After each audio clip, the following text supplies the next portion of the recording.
Assalamualaikum warahmatullahi wabarakatuh. Alhamdulillahi rabbil alamin. Alladzi anzala al-Qur'an hudan lin-nasi wa bayyinatin minal huda wal furqan. Asyhadu an la ilaha illallah wa asyhadu anna Muhammadar Rasulullah. Allahumma shalli ala Muhammad wa ala ali Muhammad. Laqad qala Allah ta'ala fil Qur'anil Karim ba'da a'udzu billahi minasy syaithanir rajim. Bismillahirrahmanirrahim. Alif lam mim. Dzalikal kitabu la raiba fihi hudan lil muttaqin.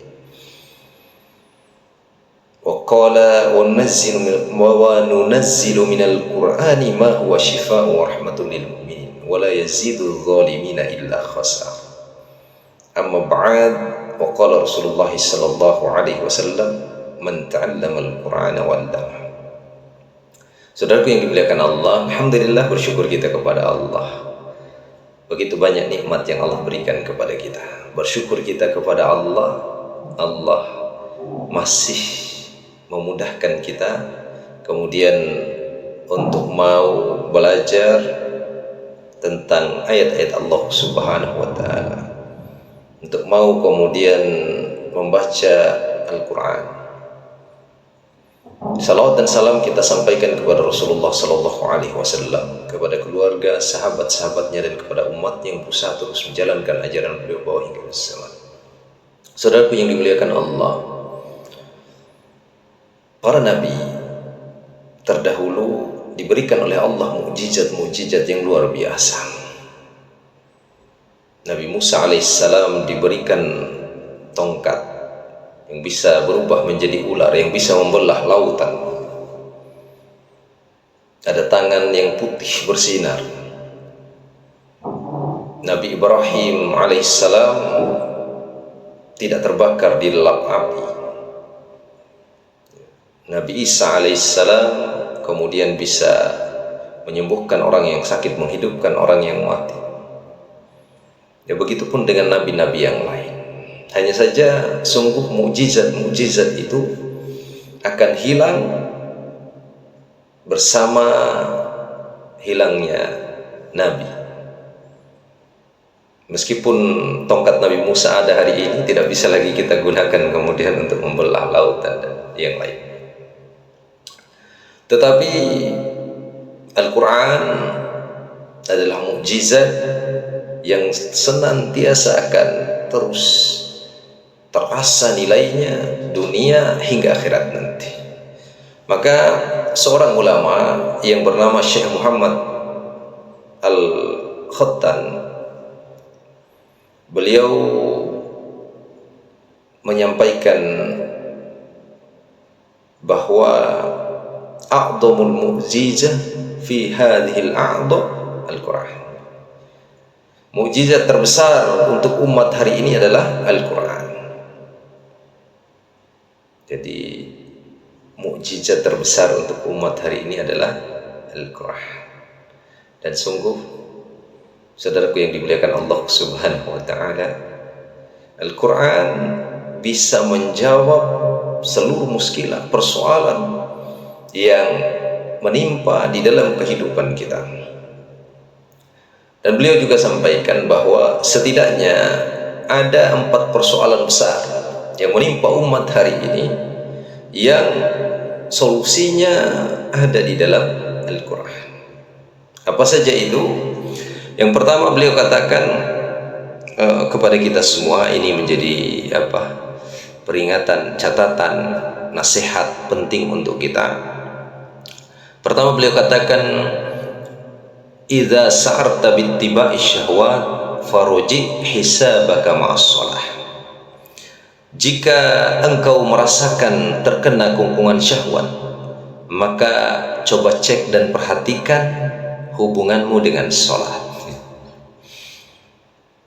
Jadi kalau terkena kungkungan syahwat, cek hubunganmu dengan sholat. Kenapa kata beliau? Ketemu ayatnya di dalam Al-Quran, surat Maryam ayat ke-59. Fakhalafa min ba'dihim khalfun adau shalah wattaba'u syahwat fasawfa yalqawna ghayya. Dan akan muncul generasi setelah mereka yang punya 2 ciri utama. mereka menyia-nyiakan sholat, kemudian memperturutkan hawa nafsunya. Maka kalau kemudian kita ditimpa oleh fitnah syahwat, baik syahwat kepada harta, jabatan, terlebih syahwat kepada wanita, maka perhatikan sholat. Ya, sering sekali saya menangani orang-orang yang kemudian selingkuh dan yang lainnya. Tidak ada cara yang terbaik kecuali dengan memperbaiki sholat pasangan di dalam rumah tangga itu, agar kemudian mereka terbebas dari itu. Tentunya sudah sering kita mendengar ayat waqimis shalah innas sholata tanha 'anil fahsya'i wal munkar. Dirikanlah salat, salat itu mencegah dari perbuatan keji dan mungkar. Tentunya doa yang diajarkan oleh Rasulullah sallallahu alaihi wasallam ketika seorang datang kepada beliau dan mengatakan ingin beramal dalam Islam tapi dia tidak mau meninggalkan zina, maka Rasulullah bertanya kepadanya, sukakah engkau jika ibumu, jika istrimu, jika saudari perempuanmu atau anak perempuanmu dizinahi orang? Saya akan marah, katanya. Saya tidak suka. Begitupun orang lain tidak suka jika kamu menzinahi ibu mereka, istri mereka, saudari perempuan mereka atau anak perempuan mereka. Kemudian Rasulullah memegang dadanya, berdoa dengan satu doa, Allahumma gfir dzambahu wa tahhir qalbahu wa hassin farjahu. Ya Allah, ampunilah dosanya, sucikanlah hatinya, dan jagalah kemaluannya, jagalah kehormatannya. Saudara yang dimuliakan Allah Subhanahu wa taala, kalau berdoa untuk diri kita sendiri tinggal kita ubah saja, Allahumma gfir dzambi wa tahhir qalbi wa hassin farji. Ya Allah, ampunilah dosaku, sucikanlah hatiku, dan jagalah kehormatanku. Ya, ini resep dari Rasulullah sallallahu alaihi wasallam. Jadi ketika kita ditimpa fitnah berupa syahwat, maka segera perbaiki sholat kita. Perbaiki sholat kita. Kemudian yang kedua, kata beliau, persoalan di dalam kehidupan manusia, idza sya'arta bisyaqqa wa 'azamut taufiq faraji hisabaka ma'a ummika. Kalau engkau merasa hidup sengsara, terlalu tinggi hati, tidak bisa lembut, cenderung kasar, maka coba cek hubunganmu dengan ibu. Jadi ya bisa jadi adik-adik kita yang di Ramadan lalu mereka kemudian tawuran sampai ada yang kemudian membunuh saudaranya, orang tuanya, yaitu karena kurangnya bakti kepada ibu. Ketemu di dalam Al-Quran di surat yang sama, di surat Maryam ayat 32, wa barrum biwalidati wa lam yaj'alni jabbaran syaqiyya. Dan berbakti kepada ibuku, maka dia Allah tidak menjadikanku seorang yang sombong lagi celaka. Jadi ternyata bakti kita kepada ibu kita akan menghilangkan kesombongan dan akan membuat kita dijauhkan daripada celaka. Sufyan Ats-Tsauri pernah mengatakan, man waqar walidayhi tamadat umruhu wa jama'a amruhu wa wahabalahu waladun zakirah. Barang siapa yang berbakti kepada orang tuanya, kepada ibunya, Allah akan panjangkan umurnya, mudahkan segala urusannya, dan ia akan dikarunia anak yang juga berbakti kepadanya. Sebaliknya, barang siapa yang durhaka kepada orang tuanya, maka Allah akan pendekkan umurnya, akan berantakan urusannya, dan ia akan diberi anak yang juga durhaka kepadanya. Maka kalau ada di antara kita kemudian yang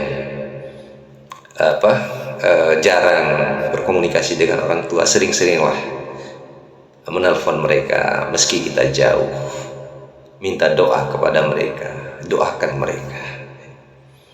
Karena salah satu dari dosa yang langsung Allah Subhanahu wa ta'ala berikan azabnya di dunia yaitu uququl walidain, durhaka kepada orang tua. Apa hukumannya?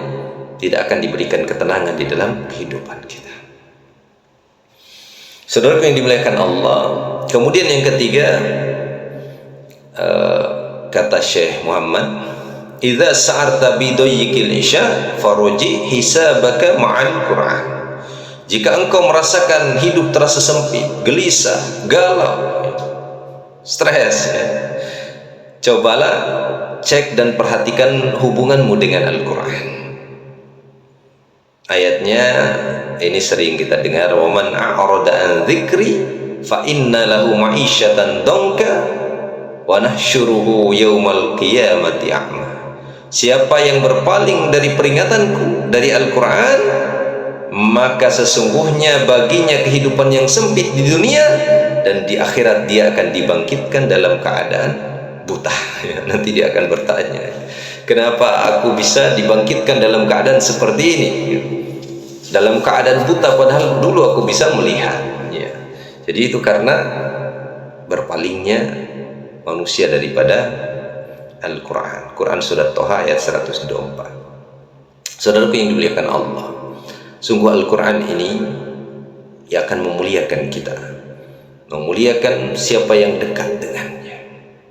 Sungguh Al-Quran telah memuliakan Rasulullah SAW menjadi Rasul terbaik di antara para Rasul, telah memuliakan Jibril alaihissalam menjadi malaikat terbaik di antara para malaikat, telah memuliakan malam Lailatul Qadar sebagai malam paling mulia di antara seluruh malam, telah memuliakan Ramadan menjadi bulan paling mulia di antara seluruh bulan. Maka siapa yang dekat dengan Al-Quran, pasti Allah muliakan, pasti Allah muliakan. Pernah seorang murid Ibnu Taimiyah datang mengeluhkan tentang persoalan kehidupannya yang sempit, galau, sedih, stres. Kemudian ia tanya, apa yang harus saya lakukan wahai Syekh? Maka beliau menjawab, ma ra'aitu taghillil qalbi wa tadmilis sya'adah wa taqwiyatuz jismi ila dawamin nadhari illa qaulillahi ta'ala. Saya tidak pernah melihat ada sesuatu yang bisa menghilangkan keresahan, menguatkan fisik, kemudian memberikan kebahagiaan, menenteramkan jiwa, kecuali dengan banyak-banyak membaca Al-Quran. Lalu ia bertanya, melanjutkan, kam rokna minal Quran, berapa banyak kita harus membaca Al-Quran wahai Syekh? Maka beliau kemudian menjawab, bi qadri ma turid minas sa'adah, sebanyak kebahagiaan yang engkau harapkan, yang engkau inginkan. Jadi ya artinya apa? Ya, semakin kita mengharapkan kebahagiaan yang banyak, maka semakin banyak pula kita harus membaca Al-Quran. Saudaraku, mungkin kita yang memiliki begitu banyak waktu ini, tidak pernah kita di dalam hari-hari kita, meskipun kita tinggalkan Al-Quran, tidak pernah mungkin kita meminta maaf kepada Al-Quran. Sahabat Khalid bin Walid, pernah beliau minta maaf kepada Al-Quran, wahai Al-Quran, maafkan aku, pernah 3 hari di dalam kehidupanku selama aku masuk di dalam Islam ini, aku tidak sempat membacamu karena kesibukanku di dalam jihad fisabilillah, dalam berperang di jalan Allah Subhanahu wa ta'ala. Kalau aku tidak membunuh, aku akan terbunuh. Maafkan aku wahai Al-Quran.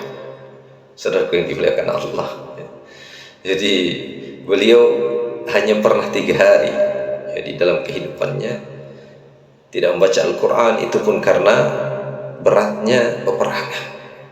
Lalu bagaimana dengan kita hari ini yang kemudian hari-hari kita banyak sekali waktu luang, tetapi kita tidak pernah meluangkan waktu untuk membaca Al-Quran. Miris ketika kita mendengar di salah satu kabupaten saudara kita di Dompu misalnya, pengakuan guru yang melakukan tes kepada siswa-siswa SMA di SMA favorit. Beliau mengatakan bahwa 90% siswa yang dites masuk ke sekolah tersebut tidak bisa membaca Al-Quran. Bukan sekedar tidak bisa membaca Al-Quran, bahkan banyak yang tidak mengenal huruf hijaiyah. Na'udzubillah min dzalik. Saudaraku, ini menjadi perhatian kita semua. Padahal kita mengatakan Al-Quran pedoman di dalam kehidupan kita. Bagaimana ia akan menjadi pedoman? Padahal Al-Quran itu akan menjadi obat untuk jiwa kita, untuk fisik kita. Padahal Al-Quran nanti akan menjadi syafaat untuk kita di yaumil qiyamah kelak. Saudaraku yang dimuliakan Allah Subhanahu wa taala. Kemudian yang keempat, idza sa'arta bisawf fit ta'ah faruji hisabaka ma tu'ammal ladzi tanawalta. Kalau engkau merasakan begitu beratnya melakukan ketaatan, untuk sedekah ya, nggak jadi-jadi ya. Mau sholat malam, berat sekali untuk bangun malam ya. Mau baca Quran ya, baru membuka saja sudah ngantuk misalnya ya. Maka kata beliau, coba cek dan perhatikan makanan-makanan yang kamu makan. Perhatikan makanan-makanan yang kamu makan. Kulu minat thayyibati wa'malus sholiha. Makanlah makanan yang baik-baik dan kerjakanlah amal yang soleh. Quran surat Al-Mu'minun ayat 51. Jadi pengaruh makanan terhadap semangat kita di dalam beribadah itu begitu luar biasa. Ibnu Qayyim Al-Jauziyah pernah mengatakan bahwa makanan haram itu bisa menyebabkan 3 perkara. Apa itu? Mahjubut ta'ah, akan menghalangi kita dari ketaatan kepada Allah Subhanahu wa taala. Yang kedua, mahjubut doa ya, akan menghalangi doa-doa kita kepada Allah ya. Bukankah kisah tentang Sa'ad bin Abi Waqqas yang ketika itu Rasulullah menawarkan kepada para sahabat untuk meminta dengan permintaan satu masing-masing. Para sahabat ada yang minta agar mereka dimudahkan ini, dimudahkan itu, dan yang lainnya. Maka Sa'ad bin Abi Waqqas giliran terakhir ia meminta, ya Rasulullah, doakan agar doa-doaku bisa dikabulkan Allah. Walaupun para sahabat yang lain ingin meminta permintaan seperti Sa'ad, tapi apa kemudian yang Rasulullah sampaikan? Bantu aku dengan menjaga makanan yang masuk di dalam perut. Kemudian yang ketiga,